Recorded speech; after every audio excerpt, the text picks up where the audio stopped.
नमस्कार दोस्तों, स्वागत है आपका जतिन टेक एकेडमी में। आज हम बात करेंगे कंडीशनल फॉर्मेटिंग के एडवांस टेक्निक्स के बारे में।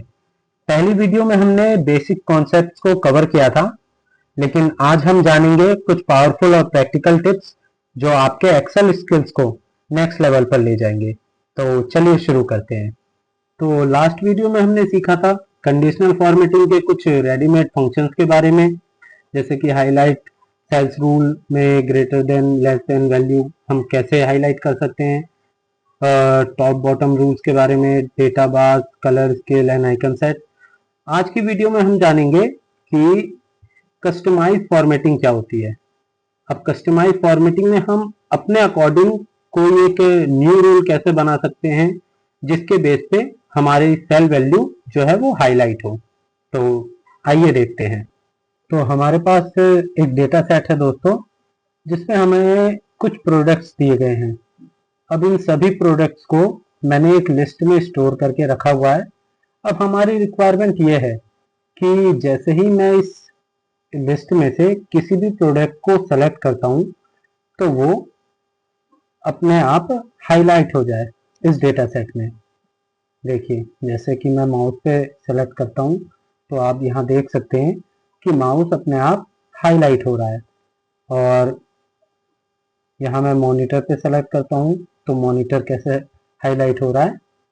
इसके साथ साथ हम ये भी देखेंगे कि अगर हम इस पूरे रो को हाईलाइट करना चाहें तो कैसे कर सकते हैं। जैसे मैंने मॉनिटर सेलेक्ट किया है तो ये पूरी रो हाईलाइट हो रही है। कीबोर्ड सेलेक्ट करते ही पूरी कीबोर्ड की रो हाईलाइट हो रही है। साथ ही साथ हम इस वीडियो में देखने वाले हैं कि हम रो के साथ साथ कॉलम को भी कैसे हाईलाइट कर सकते हैं। जैसे मैंने कीबोर्ड के साथ यहाँ पे अगर क्वांटिटी सेलेक्ट करी है तो ये क्वांटिटी का कॉलम भी हाईलाइट हो रहा है कीबोर्ड के साथ साथ। अब मैं चाहता हूँ कि इसमें प्रोडक्ट का कॉलम हाईलाइट हो, तो देखिए प्रोडक्ट सेलेक्ट करते ही प्रोडक्ट का कॉलम हाईलाइट होने लग गया है, क्वांटिटी पे क्वांटिटी का, प्राइस पे प्राइस का। तो ये सब हम कैसे कर सकते हैं, आइए हम देखते हैं। तो सबसे पहले जो हमारे पास प्रोडक्ट है, इस सेल को सेलेक्ट करना है और इसके बाद हमें यहाँ जाना है न्यू रूल पे। न्यू रूल पे जाने से पहले मैं बताना चाहूँगा कि जैसे हमने लास्ट वीडियो में देखा था कि अगर हम किसी सेल पे कोई कंडीशन लगा चुके हैं तो उससे पहले क्लियर करना होगा। जैसे देखिए यहाँ ऑलरेडी कंडीशन है तो ये इस वजह से हाईलाइट हो रहा है, तो हम पहले इसे क्लियर कर देते हैं और अब हम इस पे न्यू रूल अप्लाई करेंगे। न्यू रूल अप्लाई करने के लिए हमें यहाँ जो है लास्ट ऑप्शन ये आपको दिख रहा है, use a formula to determine which cell to format. देखिए फॉर्मूला के बेस पे अगर हमें किसी अपनी सेल वैल्यू को हाईलाइट करना है तो हम यहाँ से कर सकते हैं। अब कैसे करेंगे आइए देखते हैं।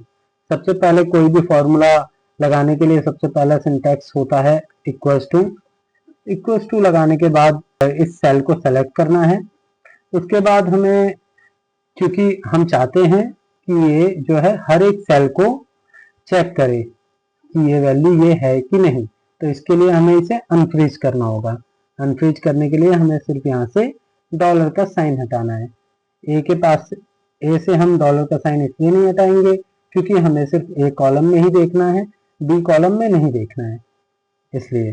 तो अब इसके बाद हम A5 को इक्वल्स टू करके देखेंगे कि क्या ये वैल्यू G5 के इक्वल्स टू है, और इस सेल को हम फ्रीज ही रहने देंगे क्योंकि हमें हर बार इसी से अपनी कंडीशन चेक करनी है। अब अगर ये वैल्यू इसके इक्वल्स टू है तो फिर हमें अपना फॉर्मेट सेट करना है। क्या कर सकते हैं हम, तो उस कंडीशन में हम ये ब्लू कलर अप्लाई कर देंगे। तो देखिए दोस्तों, जैसे ही हमारी कंडीशन मैच हो रही है तो वो सेल हाईलाइट हो रहा है। देखिए मॉनिटर पे क्लिक करते ही मॉनिटर का सेल हाईलाइट हो रहा है, माउस पे क्लिक करते ही माउस का इसी तरह लैपटॉप पे क्लिक करेंगे तो लैपटॉप का। तो इस तरीके से आप सेल को हाईलाइट कर सकते हैं। अब आइए हम देखते हैं कि हम पूरी रो को कैसे हाईलाइट कर सकते हैं। तो पूरी रो को हाईलाइट करने में भी कुछ नहीं है दोस्तों, आइए देखते हैं। सबसे पहले रूल को क्लियर करते हैं। अब हमें जो हाईलाइट करना है, हमें उन पूरे सेल को सेलेक्ट करना होगा। सबसे पहले सेलेक्ट करने के बाद अब हम न्यू रूल पे जाएंगे। न्यू रूल पे जाने के बाद यूजर फॉर्मूला टू डिटरमाइन करेंगे, फिर यहाँ पे इक्वल्स टू लगाएंगे। अब यहाँ भी सेम कंडीशन ही होगी दोस्तों। देखिए यहाँ पे भी हम करिए इक्वल्स टू ये है, देन ये कंडीशन में ये ब्लू कलर हो जाए, ब्लू कलर से हाईलाइट हो जाए। तो देखिए कीबोर्ड अपने आप हाईलाइट हो रहा है। देखिए हेडफोन पे क्लिक करते ही हेडफोन, प्रिंटर। अब ये कैसे हुआ दोस्तों, आइए ये समझते हैं। तो दोस्तों कंडीशनल फॉर्मेटिंग में कोई ऐसा रूल नहीं है कि अगर आपको इस सेल को हाईलाइट करना है तो इसी सेल पे आपको कोई फॉर्मूला लगाना पड़ेगा तभी वो होगा, या इसी पे कंडीशन मैच करनी चाहिए।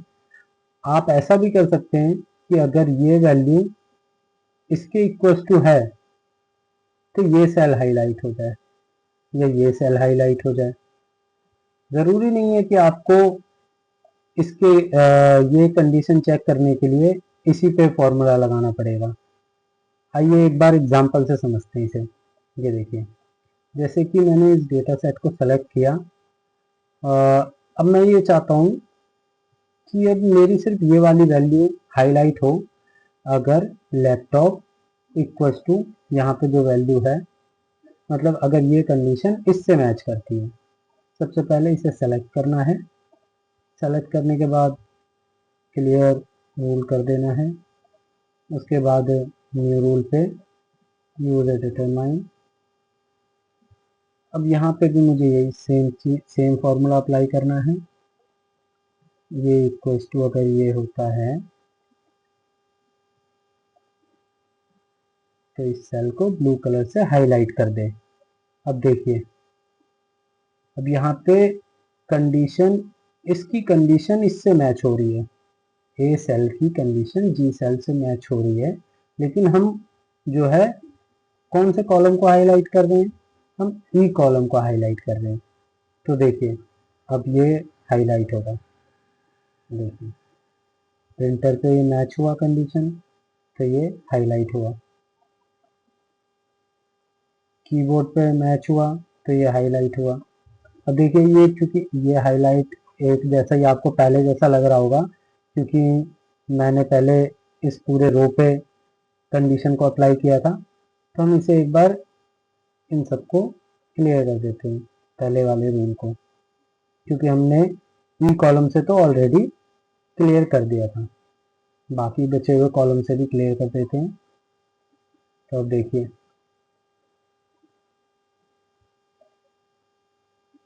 जहाँ वेबकैम है तो वेबकैम वाला सेल हाईलाइट हुआ,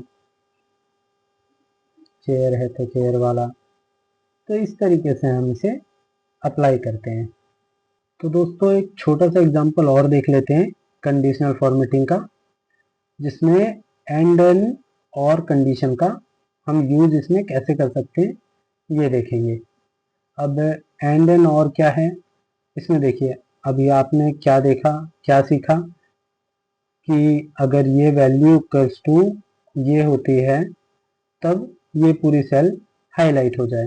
लेकिन अगर मुझे दो वैल्यू को के बेस पे किसी सेल को हाईलाइट करना है तो हम कैसे करेंगे कि अगर जैसे देखिए हमारे पास एक ये डेटा सेट है जिसमें हमें सेल टारगेट दिया है और टारगेट अचीव दिया है। तो अगर हमारा जो सेल टारगेट है वो टारगेट अचीव होता है तब हमारी सेल हाईलाइट होनी चाहिए। लेकिन इसमें एक और कंडीशन है कि हमारी सेल क्वांटिटी भी ग्रेटर देन 15 होनी चाहिए, कि मतलब हमारा टारगेट तो अचीव होना चाहिए लेकिन इसके साथ ही साथ जो क्वांटिटी है सेल की वो भी हमारी ग्रेटर देन 15 होनी चाहिए। तो ये हम कैसे कर सकते हैं, आइए देखते हैं।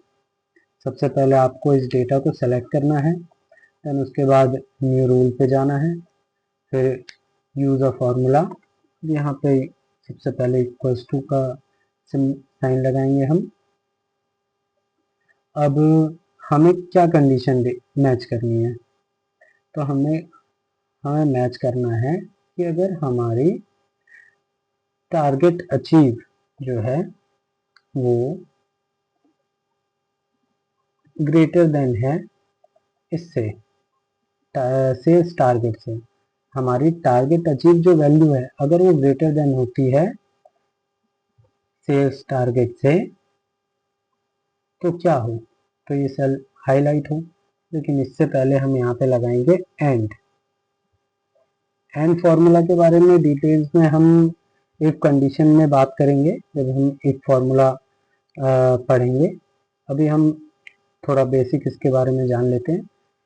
एंड में दरअसल देखिए होता क्या है कि एंड में आपकी दोनों वैल्यू मैच करनी चाहिए, कि ये भी हो और ये भी हो, मतलब से टारगेट अचीव भी हो, उसके साथ साथ सेल्स क्वांटिटी भी हो। तो एंड कंडीशन में ये होता है कि हमें दोनों जो हमारी कंडीशन है वो सेटिस्फाइड होनी चाहिए इसमें। तो ये हमने देखा, सबसे पहले ये हमारी जो टारगेट अचीव है वो ग्रेटर देन अगर सेल्स टारगेट है तब हमारा हाईलाइट होना चाहिए। उसके साथ ही साथ अगर ये हमारी सेल्स क्वांटिटी भी अगर ग्रेटर देन 15 होती है तब जाके ये पूरी रो हाईलाइट होनी चाहिए। अब हम ये ब्लू कलर ही ले लेते हैं। अब देखिए इसमें जो भी कंडीशन मैच हो रही है वो सेल हमारा हाईलाइट हो रहा है।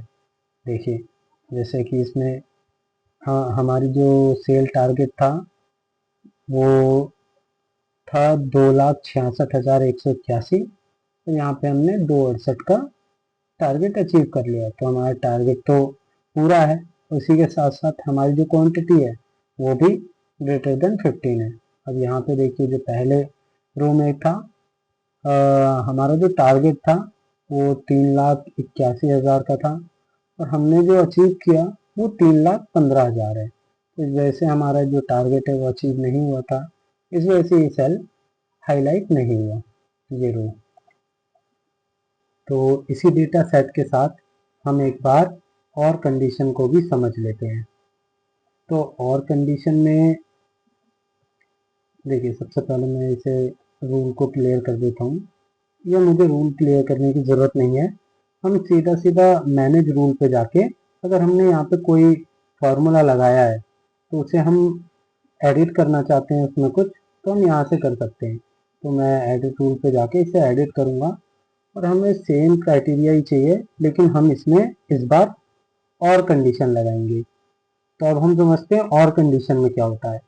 देखिए एंड में क्या होता है कि हमारी कंडीशन ये भी हो और इसी के साथ साथ ये भी हो, तब हमारा सेल हाईलाइट होना चाहिए। लेकिन और कंडीशन में या तो हमारी कंडीशन ये हो या तो ये हो, इन दोनों में से अगर हमारी कोई भी कंडीशन मीट करती है तो उस कंडीशन में हमारी सेल हाईलाइट हो जाएगी। देखिए एक एग्जांपल से दिखा देता हूँ। जैसे मैंने इसे अप्लाई कर दिया है। अब देखिए जैसे अगर मैं यहाँ पे सेल्स क्वांटिटी पे जैसे 16 करता हूँ तो देखिए तो अब हमारा ये रो भी हाईलाइट हो चुका है। अब ये कैसे हुआ, देखिए यहाँ पे सेल टारगेट हमारा 4,43,000 समथिंग था और हमारा जो टारगेट अचीव हुआ था वो 2 लाख समथिंग था। लेकिन फिर भी हमारी दो में से एक कंडीशन मैच हुई है, भले ही टारगेट नहीं हुआ हो, लेकिन जो हमारा सेल्स की क्वांटिटी की जो कंडीशन थी वो ग्रेटर देन हमारी 15 थी। तो इसमें हमें जो है देखिए ये ग्रेटर देन 15 है, ये कंडीशन मैच हुई, इस वजह से ये सेल हमारा हाईलाइट हुआ है। तो और में यही होता है कि दोनों में से अगर एक भी कंडीशन मैच होगी तो हमारा ये रो हाईलाइट हो जाएगा, और एंड कंडीशन में ये है कि दोनों कंडीशन हमारी मैच होनी चाहिए, तभी हमारी कोई भी सेल हाईलाइट होगी। तो दोस्तों ये थी कुछ एडवांस कंडीशनल फॉर्मेटिंग की टेक्निक्स जो आपके डेटा को और पावरफुल और इंसाइटफुल बनाने में मदद करेगी। अगर आपको ये वीडियो हेल्पफुल लगी हो तो इस वीडियो को ज़रूर लाइक करें और नए अपडेट्स के लिए चैनल को सब्सक्राइब करना ना भूलें। तो मैं मिलूंगा अब आपसे नेक्स्ट वीडियो में। तब तक के लिए keep learning and keep growing with Jatin Tech Academy. नमस्कार।